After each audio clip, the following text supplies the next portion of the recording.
তো হিসেবে কাজে লাগবে আর কি। হ্যাঁ, ওকে, শুরু করি আমরা। দেখেন, আমরা কখন একটা পেশেন্টকে হার্ট ফেলিওর বলবো, শুরুতে আসে হার্ট ফেলিওর একটা সিম্পল ডেফিনেশন। ওরকম বড় ডেফিনেশন জানার দরকার না, একদম ছোট্ট করে একটা ডেফিনেশন জানি।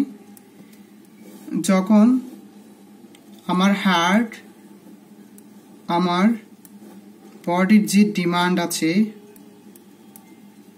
সে ডিমান্ডটাকে ফুলফিল করতে পারবে না। হার্ট বডির ডিমান্ডটাকে ফুলফিল করে কি দিয়ে? কার্ডিয়াক আউটপুট দিয়ে। ওকে, তাহলে সে যদি পর্যাপ্ত পরিমাণ কার্ডিয়াক আউটপুট দিতে না পারে আমার বডির ডিমান্ড অনুযায়ী, সেই সময় আমরা ওই হার্টের ওই কন্ডিশনটাকে বলবো হচ্ছে কি হার্ট ফেলিওর। ওকে, তাহলে সিম্পল ডেফিনেশন, যখন আমার বডির ডিমান্ডটাকে ফুলফিল করতে পারবে না heart, okay, can not maintain enough cardiac output or cannot pump enough to fulfill the demand of our body, it's called heart failure. Okay, তাহলে এটা একটা সিম্পল ডেফিনেশন। এবার আসে টাইপস। আমরা খুব বেশি বেসিক জানবো না, আমাদের সামনে প্রফ সবাই পাস করতে হবে। পাস করার জন্য যেভাবে লাগে সেভাবে আমি নিজেও পড়ার চেষ্টা করতেছি, আপনাদেরকেও বোঝানোর চেষ্টা করতেছি। হার্ট ফেলিওর টাইপস নর্মালি দুই রকমের হতে পারে। এক হচ্ছে রাইট হার্ট ফেলিওর, আর হচ্ছে লেফট হার্ট ফেলিওর। ওকে, এবং ম্যাক্সিমাম পেশেন্টদের দেখা যায় left heart failure is more common than right heart failure. Okay, এটা হচ্ছে বেশি কমন। এবং মজার বিষয় হচ্ছে কি জানেন, কারো যদি লেফট হার্ট ফেলিওর হয় সেটা আস্তে আস্তে সময়ের সাথে সাথে কোন দিকে চলে যায়? রাইট হার্ট ফেলিওর দিকে চলে যায়। দ্যাট মিনস বলতে চাচ্ছি, যার লেফট হার্ট ফেলিওর থাকে তার সাথে কোএক্সিস্ট করে কে থাকতে পারে? রাইট হার্ট ফেলিওর থাকতে পারে। বাট যার রাইট হার্ট ফেলিওর একদম স্টার্টিং আছে তার লেফট হার্ট ফেলিওর থাকবে না। ওকে, ওরকম আর কি, সকল সংযোজন সংযোজন নয়, এই টাইপ একটা কথা আর কি। হ্যাঁ, তার লেফট রাইটে কনভার্ট হতে পারবে, বাট রাইট লেফটে কনভার্ট হবে না। যখন দুটা একসাথে ফেলিওর হয়ে যায় ওটাকে আমরা বলি বাইভেন্ট্রিকুলার ফেলিওর। ফেল কিন্তু মেনলি কে হয়? পাম্প মেনলি কে করে? অ্যাট্রিয়াম নাকি ভেন্ট্রিকল? ভেন্ট্রিকল করে। লেফট হার্টের ক্ষেত্রে লেফট হার্ট ফেলিওর মিনস আমি লেফট ভেন্ট্রিকুলার ফেলিওর বোঝাচ্ছি, রাইট হার্টের ফেলিওর মিনস রাইট হার্টের ফেলিওর বোঝাচ্ছি। ওকে, তাহলে আমি বলতে চাচ্ছি যখন দুটো একসাথে ফেলিওর হবে তখন বলবো biventricular failure. Okay, biventricular failure. Okay, এবং এটার আরেকটা নাম হচ্ছে কনজেস্টিভ কার্ডিয়াক ফেলিওর। এটা আরেকটা নাম হচ্ছে কি কনজেস্টিভ কার্ডিয়াক ফেলিওর। ওকে, তাহলে এগুলো হচ্ছে introductory part from heart failure. Okay, এইটুকু পর্যন্ত আমাদের ফোর্থ ইয়ারে জানতে হবে, ফাইনাল ইয়ারে জানতে হবে। ওকে, এবার দেখেন তার হার্ট ফেলিওরটা যদি নিউলি অনসেট হয়, নিউলি অনসেট মানে বুঝছেন, সে আপনার কাছে কমপ্লেন করলো তার সাডেন একটা ব্রেথলেসনেস হচ্ছে বা হঠাৎ করে তার শ্বাসকষ্টের সমস্যা হচ্ছে, হঠাৎ করে। হ্যাঁ, নট এমন যদি বলে যে আমার 10 বছর আগে একবার হয়েছে, মাঝখানে চিকিৎসা নিয়েছি, ভালো হয়েছি, পরে আবার হচ্ছে, এই টাইপ যদি হিস্ট্রি না নিয়ে সরাসরি বলে যে আমার হঠাৎ করে দম বন্ধ হয়ে আসছে মনে হচ্ছে, হঠাৎ করে যখন কিছু একটা বলবে আপনি ধরে নেবেন যে ওটা রাইট হোক আর লেফট হোক, ওটা হচ্ছে অ্যাকিউট অনসেট। এইরকম পার্সন যখন সাডেন একটা হিস্ট্রি দিবে সেটা হচ্ছে অ্যাকিউট অনসেট। একটা পেশেন্টের ডায়াবেটিস মেলাটাইস আছে অনেক বছর ধরে, হাইপার টেনশন আছে অনেক বছর ধরে, এইরকম কিছু আপনার রিস্ক ফ্যাক্টর কয়েক বছর ধরে আছে, হিস্ট্রি অফ রিস্ক ফ্যাক্টর যখন থাকবে, আমি ধরে নিব যে এই পেশেন্টের ক্ষেত্রে যদি আমাকে বলে যে তার শ্বাসকষ্ট হচ্ছে, তার পা ফুলে যাচ্ছে, এই পেশেন্টের ক্ষেত্রে যদি আমাকে সিমটমসগুলো বলে আমি ধরে নিব সেটা ক্রনিক অনসেট, মানে হচ্ছে ক্রনিক হার্ট ফেলিওর। ওকে, তাহলে আমি কি বলতে চাচ্ছি, আমি একদম স্পেসিফিকলি কথাগুলো বলতেছি, খুব বেশি বাড়াচ্ছি না।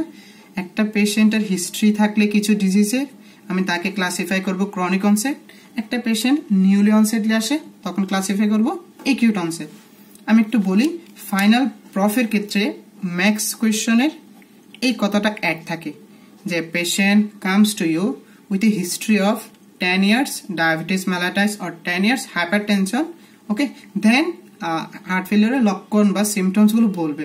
সো এরকম যখন আমাকে একটা হিস্ট্রি দিবে বা একটা লং টাইমের কথা, ওখানে একটা ডিউরেশন মেনটেন করা যদি থাকে, সেই ক্ষেত্রে আপনি চোখ বন্ধ করে আপনার ফার্স্ট কোয়েশ্চেন, আমাদের তো ফার্স্ট কোয়েশ্চেন এরকম থাকে যে what is your probable diagnosis, তো আমি সেই ক্ষেত্রে আমি বলবো ক্রনিক হার্ট ফেলিওর। ওকে, ক্রনিক হার্ট ফেলিওর, এর মধ্যে কনজেস্টিভ চলে আসে, এর মধ্যে লেফট চলে আসে, এর মধ্যে রাইট চলে আসে, এটার ভেতর এই তিনটাই আসবে। বাট লং ডিউরেশন থাকলে, ডায়াবেটিস মেলাটাইসের হিস্ট্রি থাকলে, হাইপার টেনশনের হিস্ট্রি থাকলে, অথবা কোনো একটা রিস্ক ফ্যাক্টর হিস্ট্রি থাকলে আমার ডায়াগনোসিস হবে স্পেসিফিক্যালি কি বলবো, ক্রনিক হার্ট ফেলিওর। ওকে, আর যদি নিউলি অনসেট থাকে সেই ক্ষেত্রে আমি বলবো একিউট হার্ট ফেলিওর। তাহলে একিউট অনসেট থাকলে বলবো একিউট হার্ট ফেলিওর, আর এরকম লং টাইম হিস্ট্রি থাকলে বলবো ক্রনিক হার্ট ফেলিওর। ওকে, ইন্ট্রোডাক্টরি পার্ট শেষ, এবার আসি স্পেসিফিকলি একটু ইয়াতে কজ। এবার আমার ইন্ট্রোডাকশনের পরের টপিক হচ্ছে কি কজেস। ওকে, কজেস গুলোকে আমি আমাদের যেটা মেডিসিনের মেইন বই এটা হচ্ছে ডেভিডসনের কজেস গুলোকে লেফট হার্ট ফেলিওরের cause, right heart failure cause separately বলে নাই, বাট গাইড বইয়ে আলাদা আলাদা বলা আছে। হ্যাঁ, আমি দুটাকে কমিউনিকেট করে আমি আমার মতো করে একটা বলতেছি। দেখেন, ফার্স্ট পয়েন্ট অফ কজ। ওকে, যদি কোনো কারণে হার্টের ভেন্ট্রিকিউলের পাওয়ার কমে যায়, ভেন্ট্রিকুলার পাওয়ার হচ্ছে কন্ট্রাক্টিলিটি, যদি কোন একটা হার্টের রাইট সাইড হোক আর লেফট সাইড হোক তার ভেন্ট্রিকুলার কন্ট্রাক্টিলিটি কমে যায়, সেই ক্ষেত্রে আমার কি ডেভেলপ করতে পারে, হার্ট ফেলিওর ডেভেলপ করতে পারে। ওকে, এবার এটার একটু ব্যাখ্যা আসি। দেখেন, এখানে হার্টের 4টা চেম্বার যদি আমি ড্র করার চেষ্টা করি, দেখেন এটা তো লেফট ভেন্ট্রিকল, এটা রাইট ভেন্ট্রিকল। কোনো কারণে এই জায়গায় সাপ্লাই দেখে করোনারি আর্টারি ব্লকেজ হলো, করোনারি আর্টারিতে কি হলো আপনার ব্লকেজ হলো, ভেন্ট্রিকলে ব্লাড সাপ্লাই আস্তে আস্তে কমতে থাকবে, কমতে কমতে কমতে কমতে চিন্তা করেন যখন এক পর্যায়ে এসে এই ভেন্ট্রিকলের পাওয়ার কি আপনার বডিতে ব্লাড পাঠানো কিসের মাধ্যমে, কন্ট্রাকশনের মাধ্যমে, তো সে কি বডিতে আর ব্লাড পাঠাতে পারবে, কারণ তার ফুয়েল আসে করোনারি আর্টারি থেকে, সে যদি নিজে ফুয়েল না পায় তাহলে সে কাজ করবে কেমনে।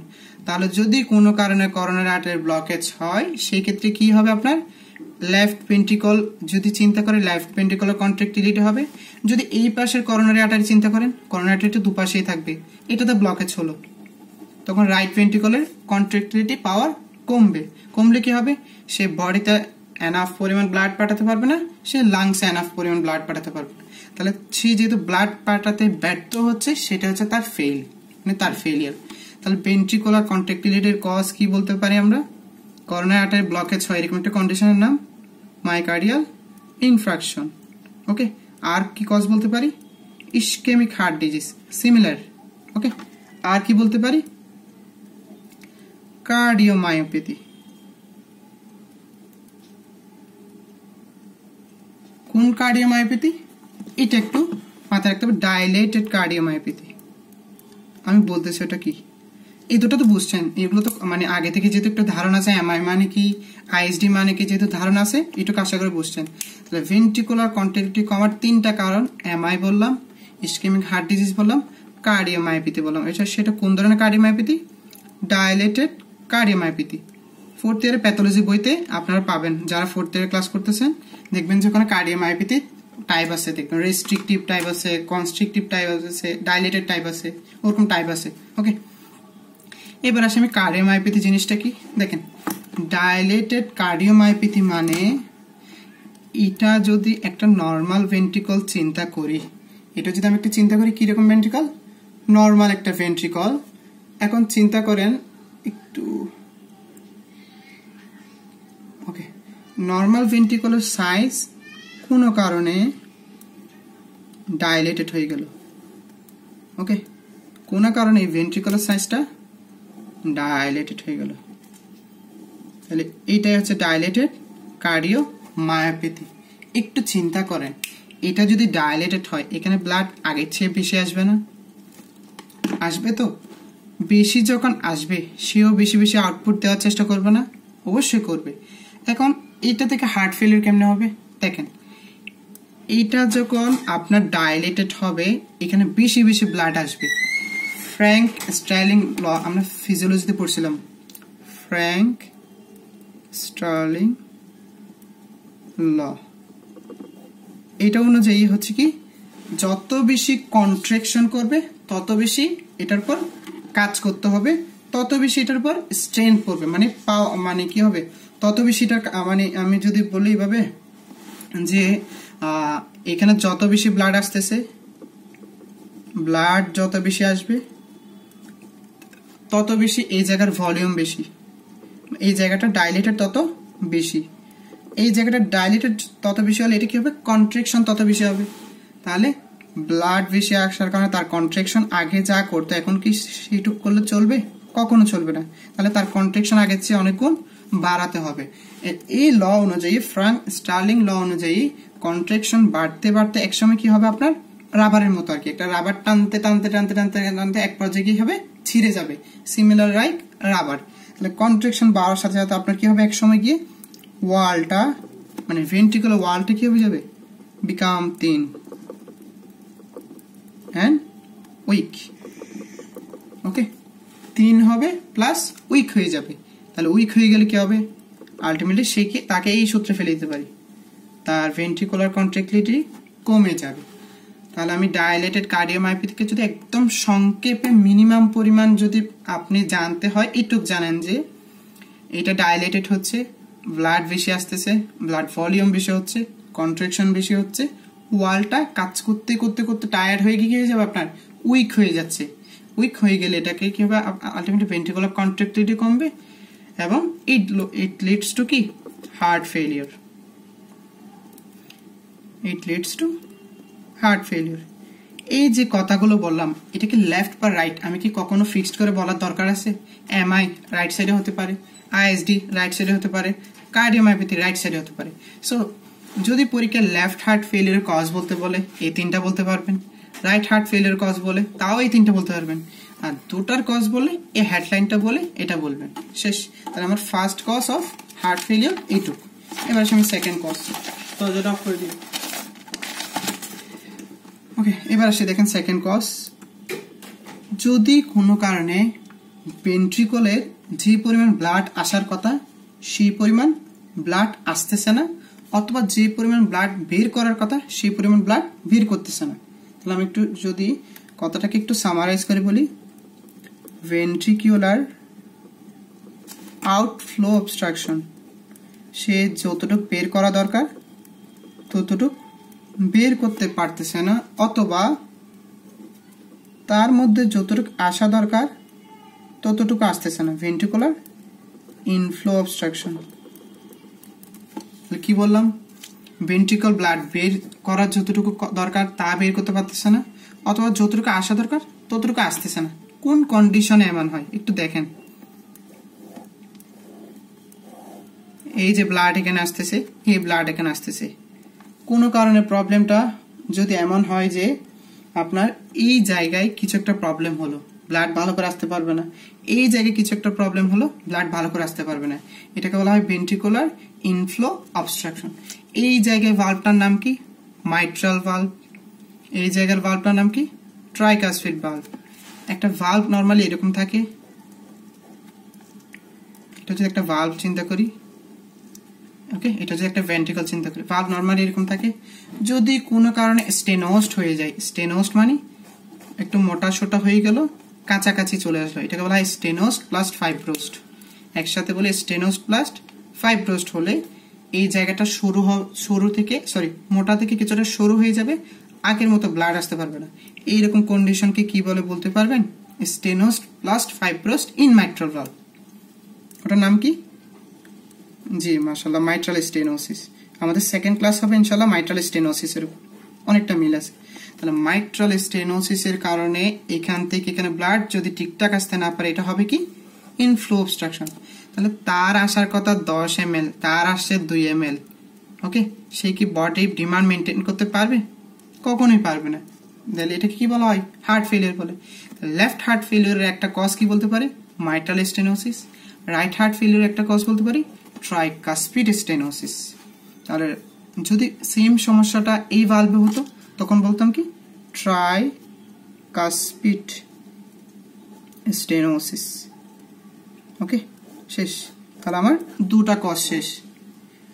এভাবে পড়লে আমার মনে হয় একটু বেশি মাথায় থাকবে আজীবন। আর্ট ফ্লো অবস্ট্রাকশন বের করতে পারবে না। সমস্যাটা কোন জায়গায়? এই জায়গায়। সমস্যাটা কোন জায়গায়? Blood vessels. কি সমস্যা দেখেন? একটা মানুষের লং টাইম হাইপারটেনশন। ওকে, তাহলে এই দুটো পয়েন্টকে এখানে নিয়ে আসি, একটা তীর চিহ্ন দিই, একটা এখানে দিই, একটা এখানে দিই, শেষ। তাহলে হচ্ছে ভেন্ট্রিকুলার ইনফ্লো অবস্ট্রাকশনের কজ। হার্ট ফ্লো অবস্ট্রাকশন দেখেন, একটা পেশেন্টের লং টাইম হাইপারটেনশন, একটা পেশেন্টের দীর্ঘদিন ধরে হাইপারটেনশন আছে, লং টাইম। ওকে, ব্লাড ভেসেলস থিকেনিং হবে কি হবে না? এন্ডোথেলিয়াল সেলসে কিছু চেঞ্জ হবে কি হবে না? অবশ্যই হবে। তাহলে ব্লাড ভেসেলসে চেঞ্জ আসবে। চেঞ্জটা কি হয়? থিকেনিং হয়, লুমেনটা থিকেনিং হয়। ব্লাড ভেসেলসের লুমেনটা কি হয়? ব্লাড ভেসেলস লুমেন থিকেনিং হয়। আগে ছিল এটা, এখন হয়ে গেছে এটা, মাঝখানে লেয়ার বেড়ে গেছে, থিকেনিং হয়ে গেল এন্ডোথেলিয়াল সেল। তাহলে কি হচ্ছে দাঁড়ান দেখেন, এটাকে যদি আমি ছোট্ট করে অ্যাওর্ট্রা বলি, ভেন্ট্রিকলের কাজ ছিল এই অ্যাওর্ট্রা দিয়ে ব্লাড পাঠানো ফুল বডিতে। এই জায়গায় ভেন্ট্রিকল যত সুন্দর করে পাঠাতে পারবে, এই জায়গায় তত সুন্দর করে কি পাঠাতে পারবে? কখনোই না। এই ক্ষেত্রে তার কি করতে হবে? আপনার অনেক বেশি কাজ করতে হবে। অনেক বেশি কাজ করলে তার কন্ট্রাকশন অনেক বেশি হবে। কন্ট্রাকশন অনেক বেশি হলে তার কি হবে? হাইপারট্রপি হবে। তাহলে আমি কি বলি একটু ফ্লো চার্ট দিয়ে বোঝাই। লং টাইম হাইপারটেনশন হলে ব্লাড ভেসেলস থিকেনিং হয়। ব্লাড ভেসেল থিকেনিং হলে কি হবে? আপনার heart needs to more work for contraction. হার্টে কি করতে হবে? আপনার বেশি বেশি কাজ করতে হবে। তাহলে আমি কি লিখবো? যদি কোনো কারণে লং টাইম হাইপারটেনশন থাকে কোনো একটা পেশেন্টে, সেই ক্ষেত্রে ব্লাড ভেসেলস লুমেন কি হবে? আপনার থিকেনিং হবে। ওকে, ব্লাড ভেসেলস যখন থিকেনিং হয় তখন হার্ট কি হবে? Heart needs to more work, বেশি কাজ করতে হবে। Okay, more work.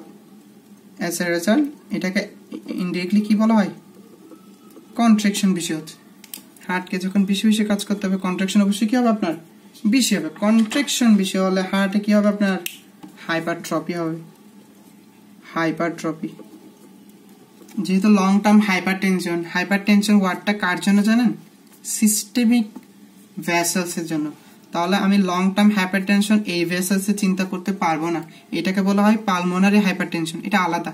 তাই আমি লং টাইম হাইপারটেনশন চিন্তা করবো এই পাশে। দ্যাট মিনস আমি এটা কোন হার্ট ফেলিয়ারের কজ বলতে চাচ্ছি? ইনডিরেক্টলি লেফট হার্ট ফেলিয়ারের কজ। ওকে, তাহলে হাইপারট্রপি হবে। হাইপারট্রপি মানে মোটা হয়ে যাবে। ওকে, মোটা হলে কি হবে আপনার জানেন? দুটো ঘটনা হবে। এক হচ্ছে তার করোনারি ডিমান্ড বাড়বে। এখানে দেখাই, এটা একটা ডাইলেটেড ছবি, এটা একটা নর্মাল ছবি। নর্মালটাকে একটু চেঞ্জ করি, নর্মালটাকে চেঞ্জ করে আপনার অনেক মোটা সোটা বানিয়ে ফেলি। এই ধরে নিন যে এটা হচ্ছে এখন হাইপারট্রফি হওয়ার পর, এটা হচ্ছে একদম হাইপারট্রফি হয়ে গেল। ওকে, তাহলে আপনার হাইপারট্রফি হওয়ার কারণে অনেক ছোট্ট হয়ে গেল।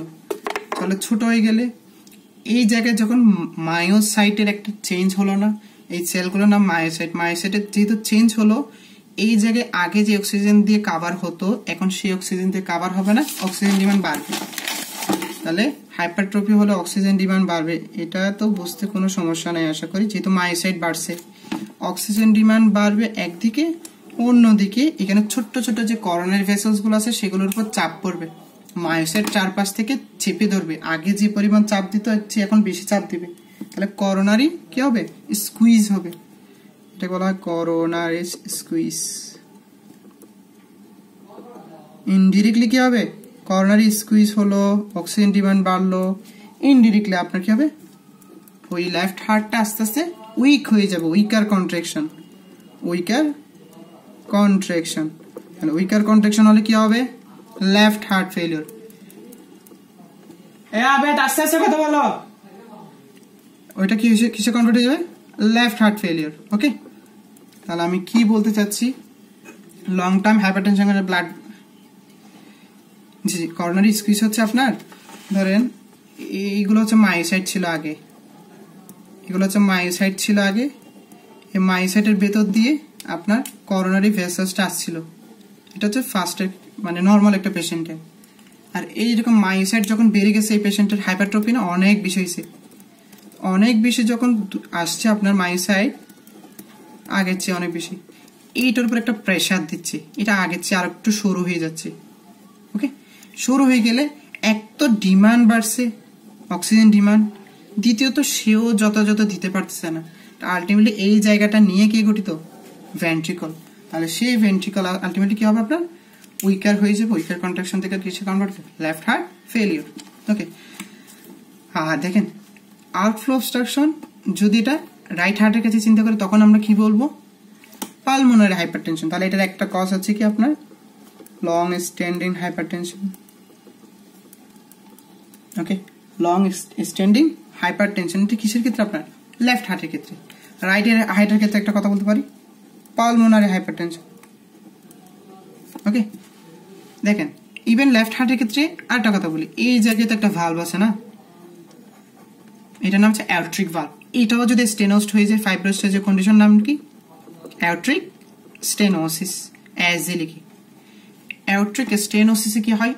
সিমিলার টু এই প্রসেস। আগে যেমন কষ্ট হতো ব্লাড পাঠাতে, এখনো কষ্ট হবে না। কষ্ট হলে বেশি বেশি কাজ করতে কি হবে কি হবে না? হবে। বেশি বেশি কাজ করলে হাইপারট্রফি হবে কি হবে না? অবশ্যই হবে। আর হাইপারট্রফি হলে এই সূত্রে ফেলে দেন, তাহলে ব্লাড ভেসেলস থিকেনিং না দিয়ে আমরা এই জায়গায় সরাসরি অ্যাট্রিক স্টেনোসিস দিয়ে দেবো। তাহলে অ্যাট্রিক স্টেনোসিস হলে heart needs to more work.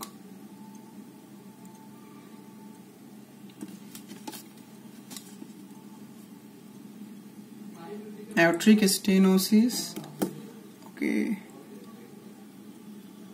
তবে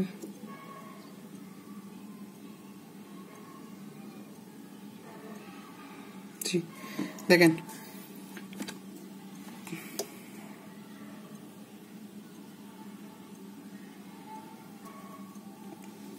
আচ্ছা,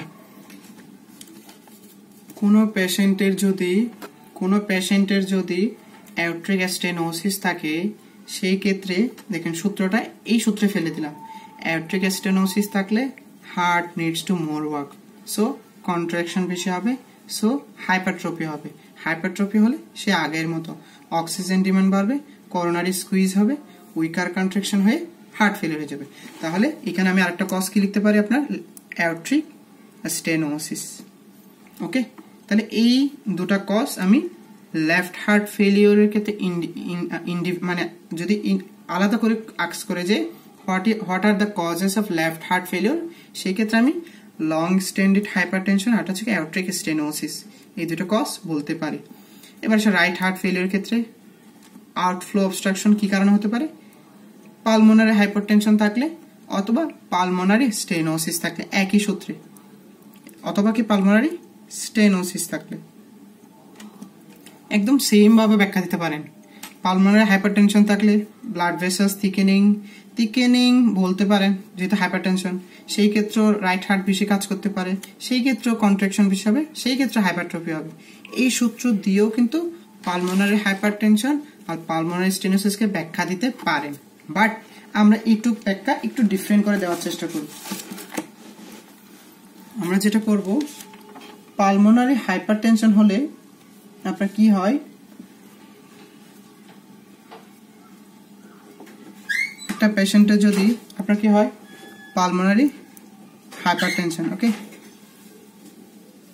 সেই ক্ষেত্রে আপনার অবশ্যই কি হচ্ছে, আপনার রাইট হার্টের বেশি কাজ করা লাগতেছে। এগুলো তো আমরা জানি, এগুলো তো নর্মাল কথা যে রাইট হার্টের বেশি কাজ করা লাগতেছে, সেই কারণে রাইট হার্ট হাইপারট্রফি হয়ে ডিমান্ড বাড়বে, স্কুইজ হবে, আর অবশ্যই রাইট হার্ট ফেলিওর হয়ে যাবে।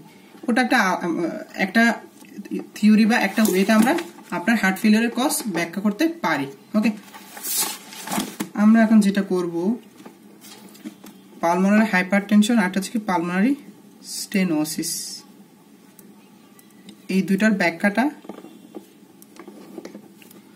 সিম্পলি লিখে দিই, similar to left heart failure. Okay, ওখানে যে ব্যাখ্যাটা দিলাম সেটা হুবহু দিয়ে দিলে চলবে, অত বেশি লাগবে না, এটা চলবে। ওকে, এটা চলবে। সো আমরা, আমার মনে হয় কেমন জানি এটাতে ওই আরেকটা ব্যাখ্যা দরকার নেই, আমরা আউটফ্লো অবস্ট্রাকশনের এইটুক জানলে চলবে, ইনফ্লো অবস্ট্রাকশনের এইটুক জানলে চলবে। আমরা কজের ক্ষেত্রে এত সময় দিলে হবে না, আমাদের এরপরে আপনার আবার সাইন এন্ড সিমটমস আছে, কমপ্লিকেশন আছে, ট্রিটমেন্ট আছে। যাই হোক, 4 নং পয়েন্ট ফর হার্ট ফেলিওর। এখন দেখেন, একটা পেশেন্টের যদি আপনার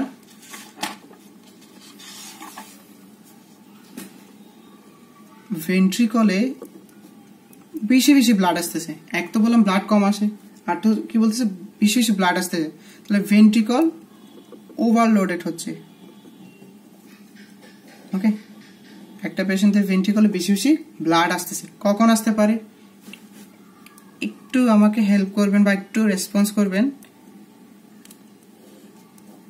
এই জায়গায় ব্লাড বেশি আসতে পারে, এর মধ্যে একটা কজ কি ব্যাকফ্লো বলা যায়?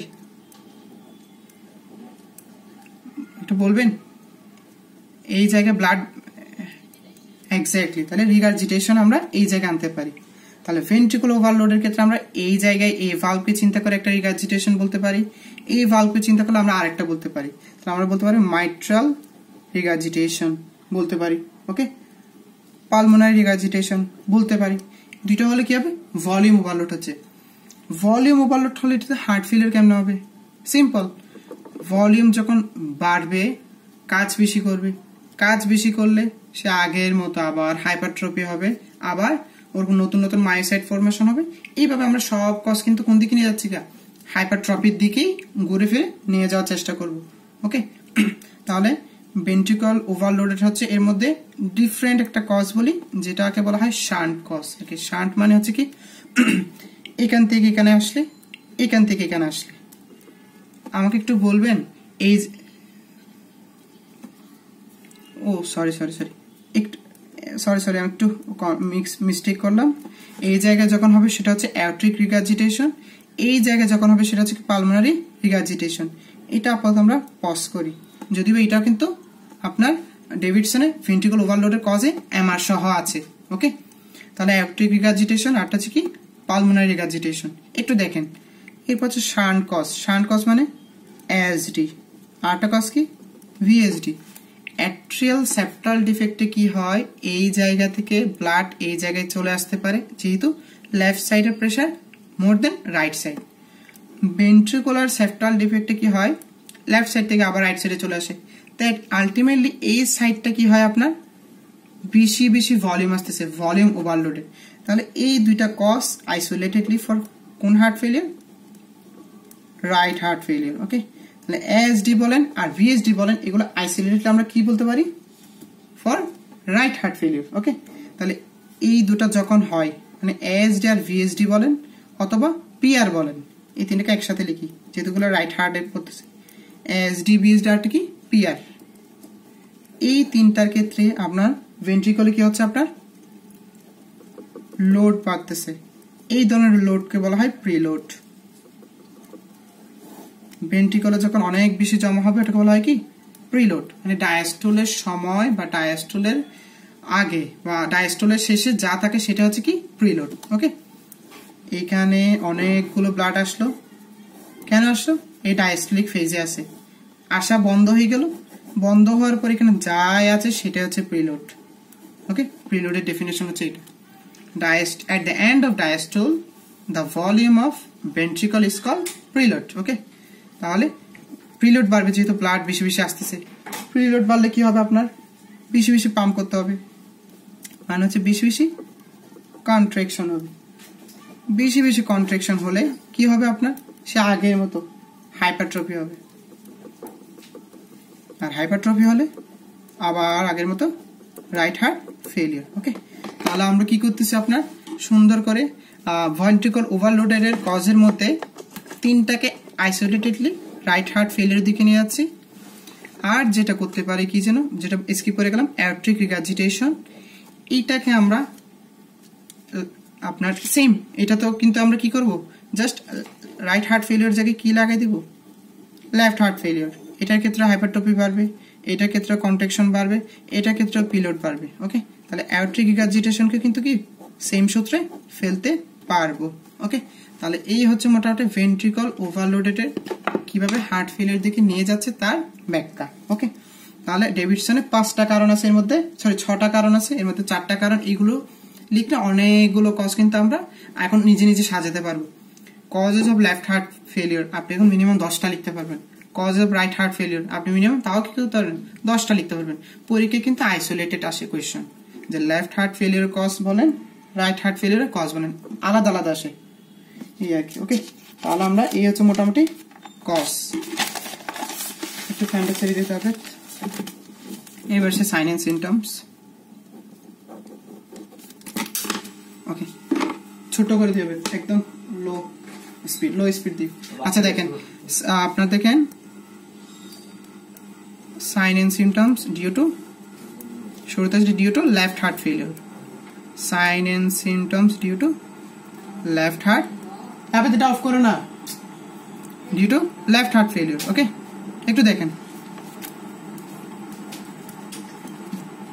এই জায়গা থেকে ব্লাড বের হতে পারতেছে না, ইনডিরেক্টলি প্রেশারটা এটার উপর পড়তেছে, এইটার উপর যদি প্রেশার পড়ে এখান থেকে ব্লাড ব্যাক ফ্লো হয়ে কোথায় যাওয়ার পসিবিলিটি আছে, আপনার লাংসে আসতে পারে। লাংসে যখন আপনার ব্যাক ফ্লো হয়ে আসবে, আমি লাংসকে জুম করে একটা কি বের করলাম, আপনার অ্যালভিওলাস আঁকলাম। অ্যালভিওলাসের পাশে কি থাকে, আপনার ক্যাপিলারিস থাকে। ইন এ নর্মাল পেশেন্ট, এই পেশেন্টের ক্ষেত্রে কি হচ্ছে, আপনার এই ক্যাপিলারিসে আপনার এক্সেসিভ প্রেশার, যেহেতু ব্যাক ফ্লো হলো, এক্সেসিভ প্রেশার হলে এখানে এন্ডোথেলিয়াল সেলের মাঝখানে ছোট্ট ছোট্ট গ্যাপ আছে, এই ছোট্ট ছোট্ট গ্যাপ দিয়ে কি হবে, আপনার ফ্লুইডটা লিকেজ করবে। ফ্লুইডটা কি করবে, আপনার লিকেজ করবে। লিকেজ করে কোথায় আসবে, ইন্টারস্টেশিয়ামে, এবং সিকোয়েন্সুয়ালি কোথায় চলে যাবে, অ্যালভিওলাস। তাহলে আমি কি বলতেছি, সাইন এন্ড সিমটমস, এখান থেকে প্রেশারটা ইনডিরেক্টলি এখানে পড়লো, এখান থেকে প্রেশার না সরাসরি ব্যাক ফ্লো হয়ে কোথায় চলে গেল, লাংসে। কোথায়, অ্যালভিওলাইতে। অ্যালভিওলাতে তো যায় না, গেল হতে কোথায় মেনলি গেল, ক্যাপিলারিসে। সো ক্যাপিলারিসে যখন প্রেশার বাড়বে, ক্যাপিলারিস থেকে ফ্লুইডটা লিকেজ হয়ে ফার্স্ট ইন্টারস্টেশিয়াম, দেন অ্যালভিওলাই। তো একটা অ্যালভিওলাই এখন যত সুন্দর করে অক্সিজেনটা কার্বন ডাইঅক্সাইডটা এক্সচেঞ্জ করতেছে, এই মানুষটার ক্ষেত্রে চিন্তা করেন অত সুন্দর করে কি এই ধরনের এখানে ফ্লুইড চলে আসলো। এখন কি আগের মতো অক্সিজেন কার্বন ডাইঅক্সাইড এক্সচেঞ্জ করতে পারবে, পারবে না। তাহলে একটা লক্ষণ বা একটা সাইন এন্ড সিমটমস কি হতে পারে বলেন তো, পারতেছে না। তো আগে যে এক্স্যাক্টলি, এখন অনেক কষ্ট হচ্ছে, আগে একদম কষ্ট কমই ছিল। তাহলে একটা sign and symptoms due to left heart failure is call breathlessness. Okay, একসাথে বলেন, এইখানে ইন্টারস্টিশিয়ামে ফ্লুইড জমা হলো, একটা ওনাকে একটা কি হবে, আপনার ইরিটেট করবে, ইরিটেট করে তার কি হতে পারে, আপনার কফিং হতে পারে।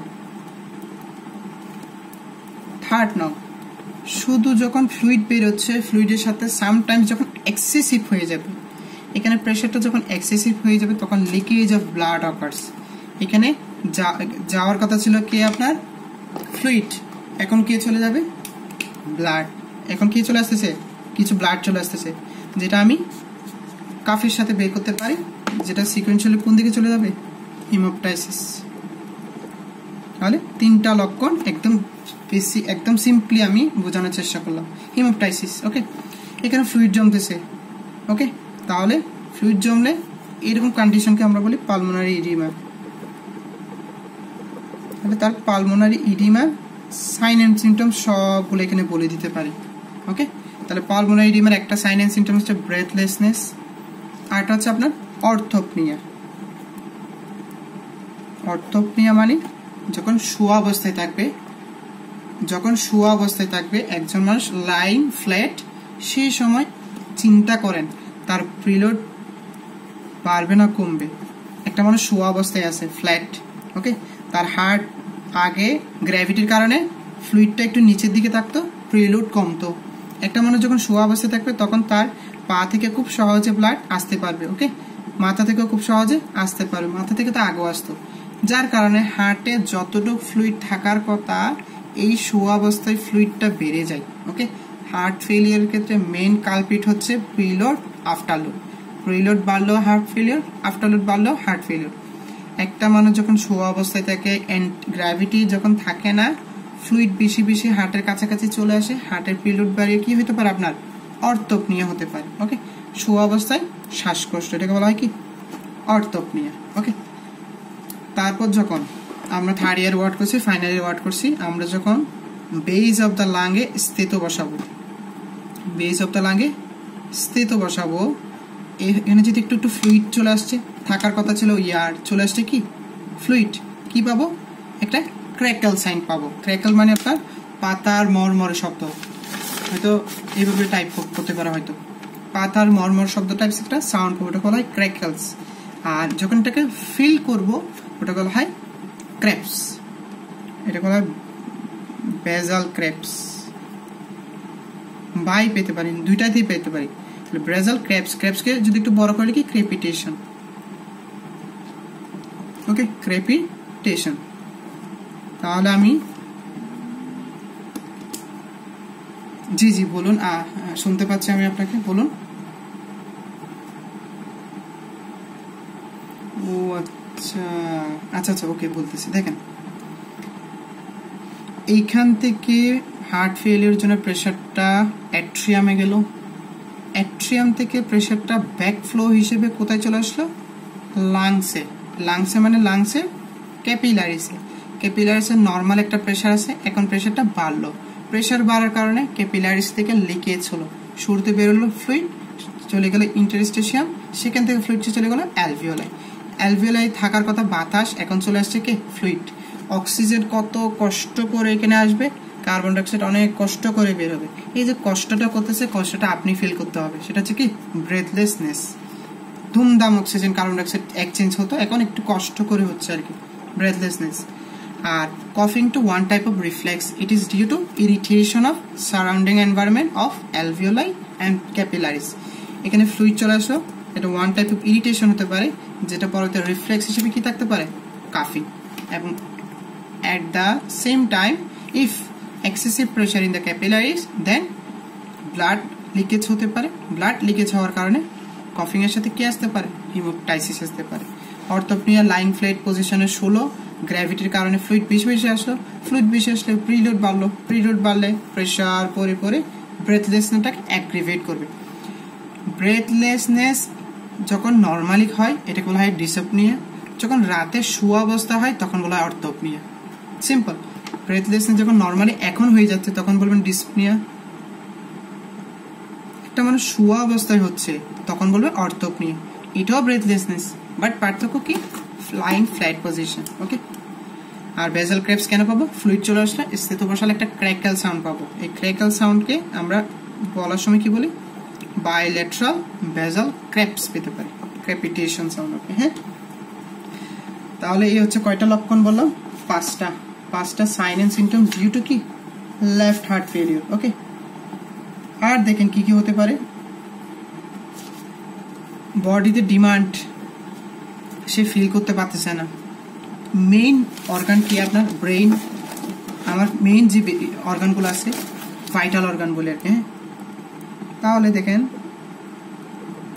ভাইটাল অর্গানেও ব্লাড যাওয়ার কথা, স্কেলিটাল মাসেল মানে মাসেল আমাদের পেশি যেগুলো আছে বাইসেপস, ট্রাইসেপস, কোয়াড্রিসেপস, এগুলো তো ব্লাড যাচ্ছে। যেহেতু আপনার আউটপুট কম, to save the vital organ এরা স্যাক্রিফাইস করে দেয়, to save the vital organ skeletal মাসেলটা স্যাক্রিফাইস করে দেয়। তাহলে ম্যাক্সিমাম ব্লাড কোন দিকে চলে যাবে আপনার ভাইটাল অর্গানে চলে যাবে।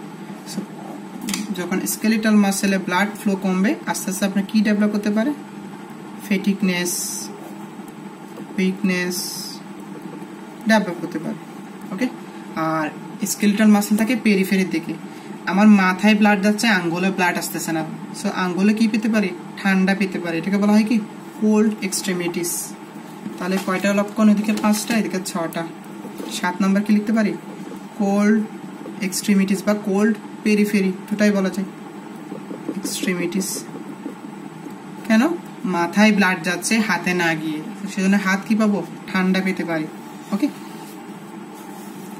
আর যারা 4th ইয়ার, আপনারা জানেন ফার্মাকোলজিতে হার্ট ফেলিওরে আমরাও পড়ছি ফাইনাল ইয়ারে, সরি 4th ইয়ারে, যে একটা আপনার কি বলে একটা মেকানিজম অ্যাক্টিভ হয়, যার কারণে একটা VCS cycle type mechanism active হয় শুরুতে, যার কারণে হার্ট রেট বেড়ে যায়। সো আমরা হার্ট রেট বাড়ার কারণে একটা ফিচার্স কি পেতে পারি? টেকিকার্ডিয়া। ওটা আমাদের ফাইনাল ইয়ারের জন্য বোধহয় দরকার নেই, সেখানে আমি আর লিখতেছি না। মনে রাখবেন যে একটা ভিসিএস সাইকেল অ্যাক্টিভ হয় হার্ট ফেলিওরের সময় শুরুতে হার্টটাকে সেভ করার জন্য। তখন আপনার হার্ট রেট বাড়ে, ফোর্স অফ কন্ট্রাকশন বাড়ে, ওকে, প্রিলোড বাড়ে, আফটার লোড বাড়ে, কার্ডিয়াক রিমডেলিং হয়, 5টা ঘটানো হয়। এটা হচ্ছে ভিসিএস সাইকেলে। ওকে, তাহলে হার্ট রেট বাড়ে কি হতে পারে? আপনার টেকিকার্ডিয়া হতে পারে। আর 8টা লিখে ফেললাম, আর কত? ওকে, আরো আছে তো। ব্লাড ফ্লো টু কিডনিতে ব্লাড ফ্লো কমতে পারে, কমে কি হতে পারে? আপনার ইউরেমিয়া হতে পারে, অলিগুরিয়া হতে পারে। কেন হবে? কিডনিতে blood flow, kidney one part of systemic organ, systemic blood flow কম হচ্ছে, তো enough from left heart failure.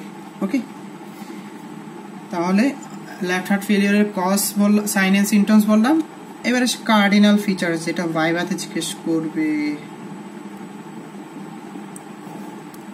Cardinal features of left heart failure, একদম সিম্পলি স্পেসিফিকলি 3-4টা পয়েন্ট বলতে হবে। একটা হচ্ছে আপনার বাইলেটারাল বেসাল ক্রেপস, একটা হচ্ছে কি আপনার অর্থোপনিয়া, ডিসপনিয়া। ওকে, আরটা হচ্ছে কি আপনার গ্যালপ রিদম, যেটা আমি অসকালটেশনে পাবো। আরটা হচ্ছে কি আপনার পালসাস অল্টারনেন্স। তাহলে এই হচ্ছে মোটামুটি আমার cardinal features of left heart failure. What is gallop rhythm? Due to increasement of preload, ভেন্ট্রিকলে যখন স্থিত বসাবো 3rd or 4th heart sound পেতে পারি, লাপডাপ ছাড়াও অন্য কিছু পেতে পারি। কেন? আপনার প্রিলুড বেড়ে গেল, অনেক বেশি ফ্লুইড অ্যাকুমুলেটেড হয়ে একটা ডিফারেন্ট সাউন্ড ক্রিয়েট করতে পারে। এই 3rd বা 4th হার্ট সাউন্ডকে বলা হয় কি? Gallop rhythm. আর পালসাস অল্টারনেন্স জিনিসটা কি? এখানে হচ্ছে কি আপনার একটা আপনি যখন এখানে হাত দিবেন, একটা হবে একদম পিক লেভেলে টুস করে বাড়ি দিবে, আরটা হচ্ছে কি একদম উইক, আবার পিক আবার উইক।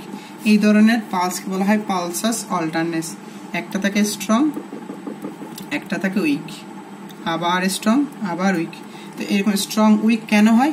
কারণ ঠিকঠাক ব্লাড আউট করতে পারতেছে না, কার্ডিয়াক আউটপুট ঠিকঠাক হচ্ছে না। হঠাৎ করে বেশি ব্লাড পাঠাইছে, হঠাৎ করে একটু কম পাঠাচ্ছে, সে তো চেষ্টা করতেছে, অনেক প্রবলেমের কারণে হয়তো আউটপুট দিতে পারতেছে না, তারও প্রবলেম থাকতে। এই যে সে আপনার ব্লাড ফ্লো ঠিকঠাক করতে পারতেছে না, সাডেন হঠাৎ করে একটা বিট স্ট্রং পাবো, হঠাৎ করে একটা বিট উইক পাবো, এরকম পালসকে বলা হয় পালসাস অল্টারনেন্স। ওকে, যদি সময় থাকে এক্সট্রার দিকে যেতে পারতাম আর কি। পালসাস অল্টারনেন্সের সাথে একটা সিমিলার ওয়ার্ড পাবেন, এটা বলা হয় পালসাস প্যারাডক্সিকাস।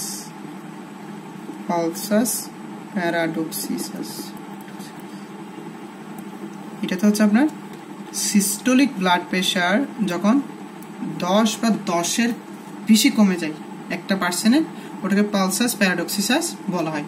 আমরা ওইদিকে যাচ্ছি না, যেতে পারবো না, টাইম নেই। পালসাস অল্টারনেন্স বললাম। কোয়েশ্চেন, ভাইবা কোয়েশ্চেন, যেটা মনে হলো বলে দিই। পালসাস অল্টারনেন্স আর কোথায় পেতে পারি? পালসাস অল্টারনেন্স আর কোথায় পেতে পারি? অ্যান্সারটা হবে এরকম: অ্যাট্রিক স্টেনোসিসে পেতে পারি, ডায়ালেটেড কার্ডিওমায়োপ্যাথিতে পেতে পারি, অ্যাথেরোস্ক্লেরোসিসে পেতে পারি, অ্যাথেরোস্ক্লেরোসিস। ওকে, তাহলে হচ্ছে কজেস অফ পালসাস অল্টারনেন্স আউটসাইড বা exception from heart failure. Okay, causes of right heart failure, causes of right heart failure, sorry causes না, sign and symptoms of right heart failure। একদম সহজ হচ্ছে রাইট হার্ট ফেলিওরের sign and symptoms গুলো, একদম সহজ। কেন? দেখেন এই জায়গা থেকে ব্লাড আউট করতে পারতেছে না। ওকে, যার কারণে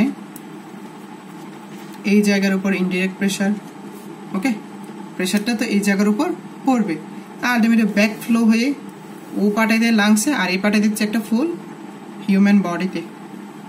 ওকে, তাহলে রাইট হার্ট ফেলিওরের ক্ষেত্রে প্রেসারটা পড়তেছে রাইট অ্যাট্রিয়ামের উপর, সে ব্যাক ফ্লো করে পাঠিয়ে দিচ্ছে ফুল বডিতে। সো বডিতে যেসব অর্গান আছে মেইন সব জায়গায় ফ্লুইড গিয়ে জমা হবে, জুগুলার ভেইনে জমা হতে পারে, পায়ে জমা হতে পারে, অ্যাবডোমেনে জমা হতে পারে, লিভারে জমা হলে হেপাটোমেগালি, যেটা পরবর্তীতে লিভার সিরোসিসের দিকে চলে যায়, লিভার সিরোসিস। স্প্লিনে জমা হলে স্প্লিনোমেগালি, জুগুলার ভেইনে যখন গেল জেভিপি রেস্ট, পায়ে যখন গেল পিটিং ইডিমা, আর পেটে যখন গেল সাইটিস। তাহলে হ্যাঁ ভাই বলো।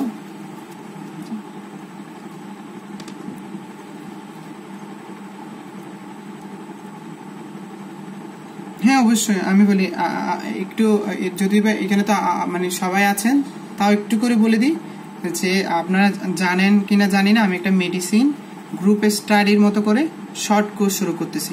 অলরেডি এটা আজকে ফার্স্ট ক্লাস, ওটার জন্য যারা যারা ইন্টারেস্টেড ছিল সবাইকে আমি একটা বড় SMS দিয়েছিলাম। ওইখানে জাস্ট আমি আপনাদের কাছ থেকে, আমি যেহেতু ফাইনাল ইয়ার আপনাদেরই ব্যাচমেট, জিনিসটা মানায় না, তাও আমার পরিশ্রম প্লাস আমার দরকার বিদায় আমি আপনাদের কাছ থেকে 500 টাকা চেয়ে নিচ্ছিলাম, যে মেডিসিন কোর্সটা করতে গেলে আমাকে 500টা টাকা দিতে হবে। এর পরিবর্তে আমি আপনাদেরকে 20, 25, 30টা 40টা ক্লাস যাই পারি আগামী 3 মাস আমি পড়াবো না, আমরা গ্রুপ স্টাডি করব। ওকে, জাস্ট এটা আমার দরকার বিদে চেয়ে নিচ্ছে, সরাসরি বলতেছি। আর 500 টাকা কোশ্চেন হচ্ছে কি এই নোটসগুলোর জন্য। যেমন দেখেন, একটু করে দেখাই, আমি হার্ট ফেলের জন্য সুন্দর করে নোট প্রিপেয়ার করছি। ওকে, দেখেন টাইপসগুলো, কজেসগুলো, তারপর হচ্ছে ক্লিনিক্যাল ফিচার্স, কমপ্লিকেশন, ট্রিটমেন্ট। ওকে, সবগুলো আমি 5 পেজের নোট আছে আমার কাছে। সবার সামনে বলি, আমাদের ওখানে 40 জন মতো অলরেডি, 40 থেকে 45 জন মতো মেডিসিন গ্রুপ অ্যাড আছেন। সবাইকে আমি এটা প্রিন্ট আউট করে দিব। আমি 20টা ক্লাসের একটা শিডিউল দিছি, সবাই পাইছেন। এর মধ্যে আমি কিছু ক্লাসের নোট PDF পাঠাই দেবো, কিছু ক্লাসের নোট প্রিন্ট করে দেবো। যেগুলো প্রিন্ট করে দেবো সেগুলো প্রফের 1 মাস আগে মিনিমাম পেয়ে যাবেন। সো আপনি যেটা করবেন, আজকের নোটটা আমি আগে থেকে বললাম যে এটা প্রিন্ট করে দেওয়া হবে। সো আপনি একদম রাফলি লিখেন, অথবা আমি ছবি তুলে দিব এই জিনিসগুলোর। হ্যাঁ, রাফলি লিখেন, নোট করতে হবে না, আমি আপনাকে প্রিন্ট করে দেওয়া হবে ইনশাল্লাহ। সামনের আরো কিছু ক্লাস শেষ হোক, সব একসাথে পাঠাবো কুরিয়ারে। ওকে, আর এগুলোর রেকর্ড যারা 4th ইয়ার তাদের জন্য বলি, রেকর্ডগুলো হচ্ছে কি আপনাদের প্রফ পর্যন্ত থাকবে। আপনারা আগামী বছর প্রফ দেবেন, তখনও কিন্তু এগুলো রেকর্ড থাকবে, নোটস থাকবে। জাস্ট বিনিময়ে আমি আপনাদের কাছ থেকে ছোট্ট একটা পরিমাণ চেয়ে নিচ্ছি, আমার দরকার বিদায়। ওকে, যাই হোক, তাহলে আমি sign and symptoms due to right heart ফেলিওরের 5টা সাইন এন্ড সিমটমস বলে ফেললাম। দেখেন, hepatomegaly, splenomegaly, JVP raised, pitting oedema, ascites, 5টা বললাম। ওকে, এনাফ। ও এখান থেকে একটা কোয়েশ্চেন করতে পারে, পিটিং ইডিমা ডিফারেন্সিয়াল ডায়াগনোসিস। একটা ডিফারেন্সিয়াল ডায়াগনোসিস মাথায় রাখেন, অ্যালবুমিন ডেফিসিয়েন্সি।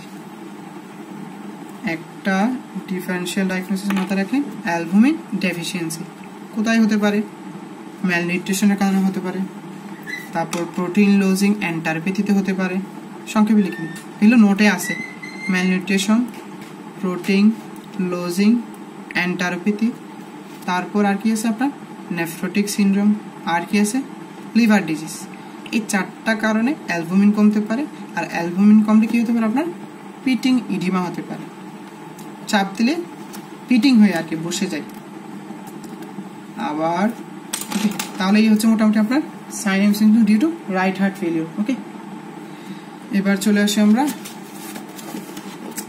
ইনভেস্টিগেশন। ওকে, ইনভেস্টিগেশন কি করব? হার্টের প্রবলেম, মাস্ট ECG থাকবে, দেন একটা ইকো থাকবে, লাং ফিল্ডে পানি জমতেছে, এক্সরের মাধ্যমে বুঝবো সেটা, একটা এক্সরে থাকবে। ওকে, আর কি থাকতে পারে? এন্ডোথেলিয়াল কিছু পেপটাইড এক্সক্রিয়েশন বা ক্ষরণ হয়, এএনপি বিএনপি অ্যাট্রিয়াল নাইট্রেটিক পেপটাইড এগুলো ইনক্রিজড হয় ইন হার্ট ফেলিওর। সো এই দুটার মান জানতে, এই দুটার পরীক্ষা করতে পারে, এএনপি লেভেল দেখো বিএনপি লেভেল দেখো, এগুলো ইনক্রিজ হবে। এক্সরেতে চেঞ্জ, আমি যদি এক্সরে কোনো একটা ক্লাস বা ওরকম গ্রুপের স্টাডি স্বরূপ নিতে পারি ইনশাল্লাহ বলবো। তারপর আর কি হতে পারে আপনার ব্লাড টেস্ট দিতে পারি কিছু। ব্লাড টেস্টের মধ্যে কি হতে পারে, একটা সিবিসি দিতে পারি। লিভারের সমস্যা হচ্ছে না, লিভার সিরোসিস বা liver hepatomegaly, liver function test করতে পারি। কিডনিতে রেনাল ব্লাড ফ্লো কমতেছে, একটা সিরাম ক্রিয়েটিনিন লেভেল দেখে ফেলতে পারি, এসসি সংক্ষেপে লিখে। আবার আপনার ইলেকট্রোলাইট একটা ইমব্যালেন্স হতে পারে, সিরাম ইলেকট্রোলাইট দেখতে পারি। ওকে, আর কিডনিতে যেহেতু আবার যাচ্ছে সিরাম ইউরিয়া দেখতে পারি। ওকে, মোটামুটি এই হচ্ছে ব্লাড টেস্ট। ওকে, আর এক্সরেটা ফাইন্ডিংস আজকে বলবো না, বাট বলে দিচ্ছি আপনার হার্ট ফেলিয়ারের এক্সরে, মাইট্রাল স্টেনোসিসের এক্সরে, এই দুটা অ্যাওট্রিক স্টেনোসিসের এক্সরে, এই তিনটা এক্সরে মোস্ট ইম্পর্টেন্ট। মোবাইলটা একটু সাইলেন্ট করলে ভালো হয়। এই তিনটার এক্সরে কি হয় আপনার প্রফের জন্য important, heart failure, mitral stenosis, অ্যাওট্রিক জি হার্ট ফেলিওর, মাইট্রাল স্টেনোসিস, অ্যাওট্রিক স্টেনোসিস, এই তিনটা। মোবাইলটা সাইলেন্ট করতে বললাম না, আর দরজাটা অফ করেন। ওকে, তাহলে এই হচ্ছে ইনভেস্টিগেশন শেষ। এবার চলে আসে কমপ্লিকেশন।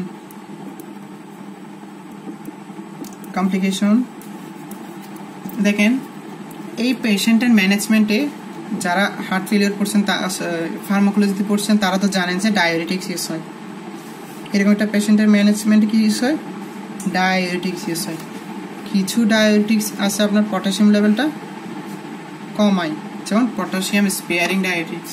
ওকে, আর আচ্ছা বাড়াই সেটা লাগবে না। তাহলে কোন একটা পেশেন্টের ট্রিটমেন্টে ডায়োরেটিক্স হিসেবে পটাশিয়াম স্পেয়ারিং ডায়োরেটিক্স ইউজ করলে তার পটাশিয়াম লেভেল কমতে পারে। তাহলে একটা কমপ্লিকেশন কি পেতে পারে আপনার, হাইপোক্যালামিয়া। একটা কমপ্লিকেশন কি পেতে পারে আপনার, হাইপোক্যালামিয়া। ফার্মাকোলজিতে পড়ছি, এই পেশেন্টের ট্রিটমেন্টে অ্যাসি ইনহিবিটর ইউজ হয়, এই পেশেন্টের ট্রিটমেন্টে এআরবি ইউজ হতে পারে। এই দুটার একটা সাইড ইফেক্ট হচ্ছে পটাশিয়াম লেভেল বাড়াই দেয়। কি হতে পারে আপনার, হাইপারক্যালামিয়া। তাহলে ডায়াবেটিসের জন্য পটাশিয়াম কমে গেল, এআরবির জন্য পটাশিয়াম বেড়ে গেল। এই দুটো কজ হার্ট ফেলিয়ারের জন্য হচ্ছে না, হার্ট ফেলিয়ারের চিকিৎসার জন্য হচ্ছে। জি জি বলুন।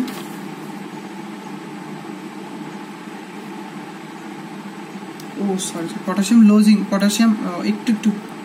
Lodging diabetics. Sorry, thank you. আমি তো ধন্যবাদ। এভাবে কিছু একটা যদি মনে হয় যে না আমি ভুল বলতেছি, আমাকে অবশ্যই বলবেন, যেহেতু আমি আপনাদের তো ব্যাচমেটি, আমি তো ভুল বলবো, স্বাভাবিক না? একটু আমাকে হেল্প করবেন আর কি, ধন্যবাদ। ওকে, তাহলে পটাশিয়াম লজিং ডায়াবেটিক্স হলে পটাশিয়াম কমতে পারে, আর এসি ইনহিবিটর এআরবি দিলে পটাশিয়াম বাড়তে পারে। দুটা ফিচার্স। ওকে, 3 নং কমপ্লিকেশন পেতে পারে আপনার রেনাল ব্লাড ফ্লো কমতেছে, renal failure. Renal blood flow যেহেতু কমতেছে, রেনাল ফেলিওর। 4 নং কমপ্লিকেশন পেতে পারে কি আপনার লিভারে গিয়ে পানি জমতেছে, হেপাটোমেগালি হচ্ছে, এটা সময়ের সাথে সাথে লিভার সিরোসিস হচ্ছে। দ্যাট মিনস একটা লিভারের ডিসফাংশন হচ্ছে না, এই বলতে পারি ইম্পেয়ার্ড লিভার ফাংশন। লিভার ফাংশনে কি করতেছে আপনার, একটা ইম্পেয়ারমেন্ট চলে আসতেছে। আর কি হতে পারে আপনার, এই দেখেন একটা জায়গায় ব্লাড বের হতে পারতেছে না, জমে আছে অনেক দিন ধরে। কোনো একটা জায়গায় যখন ব্লাড জমে থাকবে, সেই জায়গায় ব্লাডটা স্টেসিস হয়। স্টেসিসটা পরবর্তীতে এম্বোলিজম কনভার্ট হয়ে আপনার বিভিন্ন ব্লাড ভেসেলসে চলে যেতে পারে, যেটা পরবর্তী কিসে কনভার্ট হবে আপনার thromboembolism, due to stasis of blood. Stasis কেন হয়, কোন একটা জায়গায় ব্লাড জমে আছে, বের হতে পারতেছে না, তো স্টেসিস অফ ব্লাডের কারণে কি হবে আপনার থ্রম্বোএম্বোলিজম হবে। বিভিন্ন ব্লাড ভেসেলসে গিয়ে এই ব্লাডের স্টেসিস হওয়ার পর যে খণ্ডগুলো আছে সেগুলোকে জমতে পারে, থ্রম্বোএম্বোলিজম হতে পারে। মোস্ট ইম্পর্টেন্ট কমপ্লিকেশন, এটা বলতে হবে, অ্যারিথমিয়া। ওকে, মোস্ট ইম্পর্টেন্ট কমপ্লিকেশন হচ্ছে কি অ্যারিথমিয়া। এই অ্যারিথমিয়ার পেছনে কিন্তু এখানে কে দায়ী আপনার, হাইপোক্যালামিয়া। এই অ্যারিথমিয়ার জন্য দায়ী কি, হাইপোক্যালামিয়া। ওকে, 7 বলতে পারি অ্যাট্রিয়াল ফিব্রিলেশন। অ্যাবাউট 20% পেশেন্টের অ্যাট্রিয়াল ফিব্রিলেশন হতে পারে। 7টা কমপ্লিকেশন বললাম। আর আর্টে বলতে পারি আপনার এটা হচ্ছে একটা ডেঞ্জারাস ফ্যাক্টর, ডেঞ্জারাস কমপ্লিকেশন। এটা হওয়া মানে আপনার খুবই ব্যাড প্রগনোসিস। এটা হচ্ছে হাইপোনেট্রিমিয়া। আর সোডিয়াম কমে যাওয়া মানে ইলেকট্রোলাইট পরীক্ষা যখন করবেন সোডিয়াম কম থাকবে, এটা হচ্ছে ব্যাড প্রগনোস্টিক, খুবই বাজে, এটা ব্যাড প্রগনোস্টিক ফ্যাক্টর। এটা কখন হয়? আপনার সিভিয়ার হার্ট ফেলিয়ার ক্ষেত্রে হয়। ওকে, সিভিয়ার হার্ট ফেলিয়ার ক্ষেত্রে হয়। আর 9তে last but not least, sudden cardiac death due to ventricular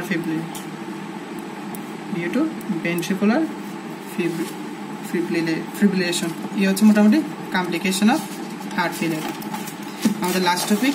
এতক্ষণ ধৈর্য ধরছেন, একটু ধৈর্য ধরলে আমাদের ইনশাআল্লাহ শেষ হয়ে যাবে। বেশি সময় তো নেই না, এখন 1 ঘন্টা হয়েছে হয়তো। ম্যানেজমেন্ট লাস্ট টপিক হচ্ছে কি আমাদের ম্যানেজমেন্ট। এটা বেশি ইম্পর্টেন্ট ফর 4th ইয়ার, আমাদের জন্য তো ইম্পর্টেন্ট আছে, তাদের জন্য ইম্পর্টেন্ট। সো আপনারা একটু মনোযোগ দিন 4th ইয়ার যারা আছেন।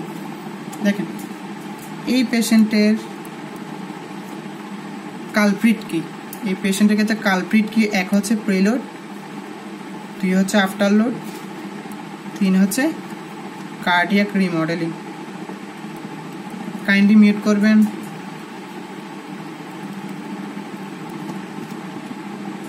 আপনি না করলে আমার করা লাগবে। ঐশী মিউট করিয়েন। হ্যাঁ, তাহলে একটা হার্ট ফেলিয়ার পেশেন্টের ক্ষেত্রে কালপ্রিট হচ্ছে এই 3টা: প্রিলোড, আফটারলোড, কার্ডিয়াক রিমডেলিং। প্রিলোড বাড়লো, আফটারলোড বাড়লো, কার্ডিয়াক রিমডেলিং হলো। এই 3টাকে মাথায় রেখে ম্যানেজ করব। দেখেন আমি যদি এই পেশেন্টকে শোয়া অবস্থায় রাখি, লাইং ফ্ল্যাটে রাখি, অর্থোপনিয়া হচ্ছে কেন? প্রিলোড বাড়তেছে। সো এই পেশেন্টকে আমি যদি লাইং ফ্ল্যাট না করে তার উল্টাটা বলি, প্রপড আপ পজিশন, অ্যাটলিস্ট গ্র্যাভিটির কারণে হলেও তো কিছুটা কি হবে, প্রিলোড কমবে। তাহলে ফার্স্ট ম্যানেজমেন্ট হচ্ছে কি প্রপড আপ পজিশন। 2 নম্বর ব্রেথলেসনেস আছে, হাইপোক্সিয়া আছে, ম্যানেজমেন্ট করবো কি দিয়ে? হাই ফ্লো অক্সিজেন দিব, হাই ফ্লো অক্সিজেন। ওকে, থার্ড ম্যানেজমেন্ট, এগুলো কি চিকিৎসা দেবো শুধু, আর কিছু করতে হবে না। এই পেশেন্টের কি দেবো? আপনার ডায়াবেটিক্স দিতে পারি। কিসের জন্য? প্রিলোড কমানোর জন্য। পানি সব বের করে দিলে অটোমেটিক হার্টে পানি কম জমবে। প্রিলোড কমানোর জন্য কি দিতে পারি? ডায়াবেটিক্স দিতে পারি।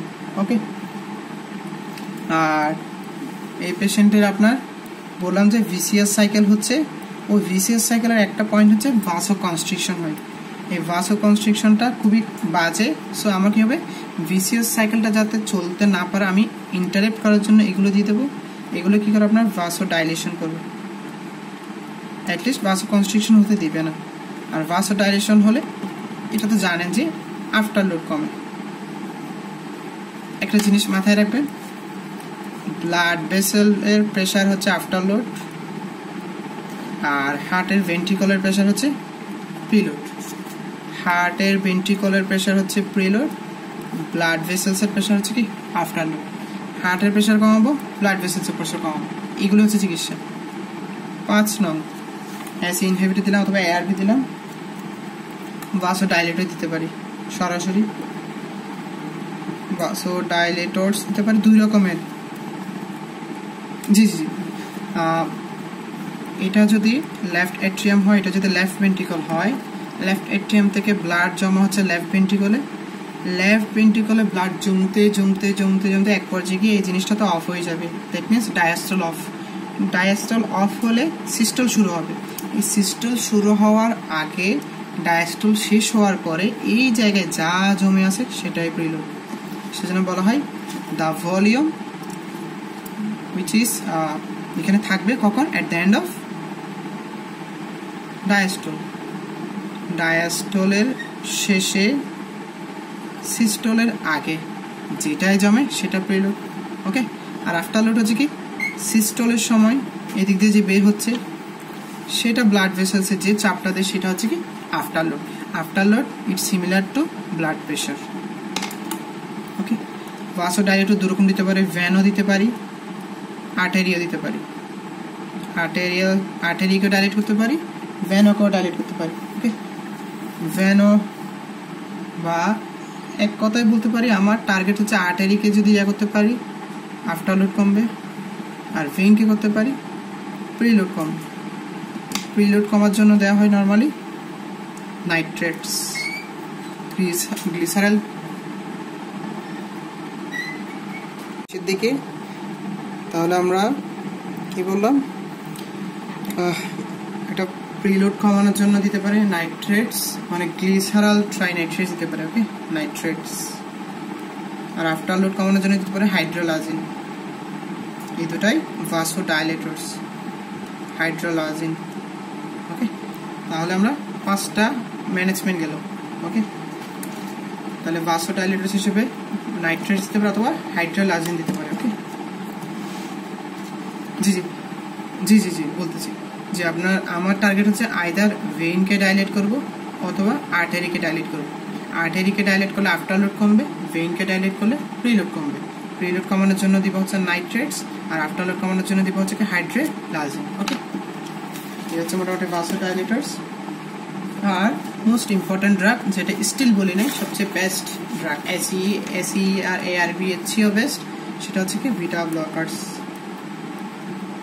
বিটা ব্লকার্স এটা বেস্ট। ওকে, এটা আপনার কি করে, আপনার যে এরিথমিয়া হয় কমপ্লিকেশন হিসেবে, ওই এরিথমিয়াকে কমাই, আর এরিথমিয়া কমানো দিতে পারি। কার্ডিয়াক রিমডেলিংকে প্রিভেন্ট করে, কার্ডিয়াক রিমডেলিংকে কি করে আপনার প্রিভেন্ট করতে পারে। ওকে, আর এই যে সাডেন কার্ডিয়াক ডেথ হয়, এর রিস্ক অফ সাডেন কার্ডিয়াক ডেথও কমায়। তাহলে এই হচ্ছে মোটামুটি বিটা ব্লকার্সের। আর এরিথমিয়ার জন্য আরেকটা ড্রাগ আছে। হ্যাঁ জি বলুন। হ্যাঁ জি জি মায়োসাইট আপনার নিউলি ফরমেশন হচ্ছে, ওখানে সার্কোমিয়ারগুলো চেঞ্জ হচ্ছে, কাছাকাছি চলে আসতেছে, এগুলো আর কি। আমিও দারুণ বলে একটা ড্রাগ আছে, এটা 4th ইয়ারে বলছিলাম। এই ড্রাগটা আমাদের দিতে হবে ডিউ টু অ্যারিথমিয়া। ওকে, তাহলে এই ড্রাগটা মনে না থাকলে আমার মতো করে মনে রাখবেন। আমার মতো না, আমার একটা ফ্রেন্ড মনে রাখতে হবে। যাই হোক, এটা কিসের জন্য দেবো, due to prevent arrhythmia. Arrhythmia কমানোর জন্য কি দিতে পারে আপনার, আমিও দারুণ দিতে পারি।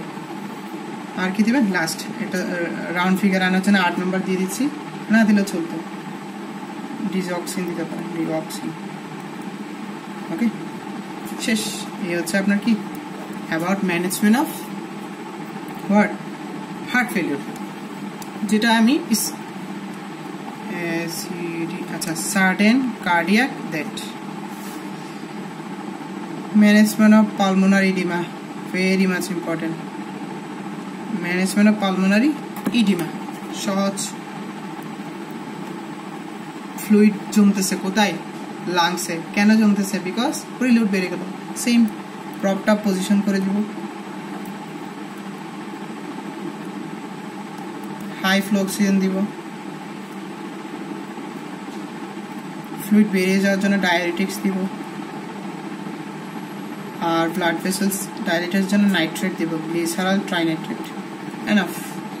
একটু ইন্টারেক্ট করতেছি আমি। আমরা যে ম্যানেজমেন্টটা পড়ছি এগুলো হচ্ছে ফার্মাকোলজিক্যাল। আমরা যে ম্যানেজমেন্টটা পড়ছি এটা হচ্ছে কি ছিল, ফার্মাকোলজিক্যাল। এখানে ম্যানেজমেন্ট 3 রকমের আছে, ফার্মাকোলজিক্যাল আছে, নন ফার্মাকোলজিক্যাল আছে, জেনারেল আছে। জেনারেল ম্যানেজমেন্ট সহজ, তাকে একটু এডুকেশন দিব, মানে বোঝাই বলবো যে আপনার সমস্যাটা কিরকম। ওকে, সরি ভাই, একটা কল আসছে মেসেঞ্জারে, সেখানে। জি, জেনারেল ম্যানেজমেন্টের মধ্যে কি করবো, আমি প্রপার এডুকেশন দিব যে আপনার এই সমস্যা এই হতে পারে, আপনার এই করতে হবে, সেই করতে হবে, এইসব আর কি। তারপর তাকে ডায়েট সম্বন্ধে সচেতন করে দিব, সল্ট খেতে মানা করব, এক্সারসাইজ করতে বলবো, স্মোকিং অ্যালকোহল অ্যাভয়েড করতে বলবো, স্মোকিং অ্যালকোহল অ্যাভয়েড করতে বলবো। এই হচ্ছে মোটামুটি কি ম্যানেজমেন্ট, জেনারেল ম্যানেজমেন্ট। ওকে, আর নন ফার্মাকোলজিক্যালটা একটু পড়া লাগবে। নন ফার্মাকোলজিক্যাল ভিএডি দিতে পারি, ventricular assisted device, cardiac transplantation করতে পারি, ভেন্ট্রিকুলার অ্যাসিস্টেড ডিভাইস ভিএডি দিতে পারি, কার্ডিয়াক ট্রান্সপ্লান্টেশন হতে পারে, কারণ হৃৎপিণ্ড খুব কম মানুষ দিতে চাই, ওকে, সেজন্য কার্ডিয়াক ট্রান্সপ্লান্টেশন যেহেতু কম, সে কারণে VAD best choice. Ventricular assisted device, cardiac transplantation করতে পারি। আপনার আর কি করতে পারি, আপনার করোনারি রিভাস্কুলারাইজেশন করতে পারি, যে করোনাটারিতে ব্লকেজ হলো, ব্লকেজটা খুলে দিলাম, করোনারি রিভাস্কুলারাইজেশন। আর অ্যারিথমিয়া প্রিভেন্টের জন্য একটা ডিভাইস আছে, ওটাকে বলা হয় রিসিনক্রোনাইজেশন ডিভাইস, রিসিনক্রোনাইজ করবে, chronization device. Okay, enough from non-pharmacological management. Okay, that's the end of our today's class. Inshallah, next class mitral stenosis. আর কারো যদি মেডিসিন নিয়ে কিছু কোয়েশ্চেন থাকে আর আমাকে কাইন্ডলি জানাবেন। ইনশাআল্লাহ আমি আপনাদেরকে বলতেছি, আমি যাই পড়ি তাই শিখাবো ইনশাআল্লাহ, আপনার গ্রুপ স্টাডির মতো করে। এই 500 টাকাটা আমি আপনাদেরকে ব্যাচমেট হিসেবে বা বড় ভাই হিসেবে চেয়ে নিচ্ছি। আপনারা একটু চিন্তা করেন, 5000 টাকা পর্যন্ত নিচ্ছে আমাদের অনেক সিনিয়র ভাইরা।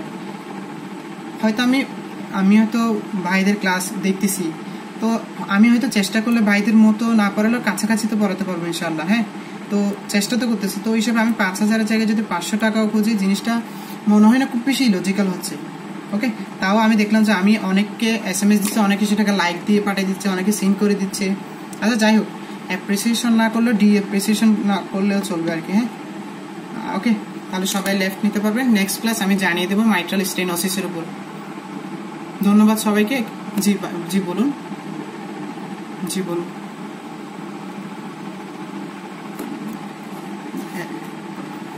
ও মানে হাইপোক্যালামিয়ার কারণে কেন অ্যারিথমিয়া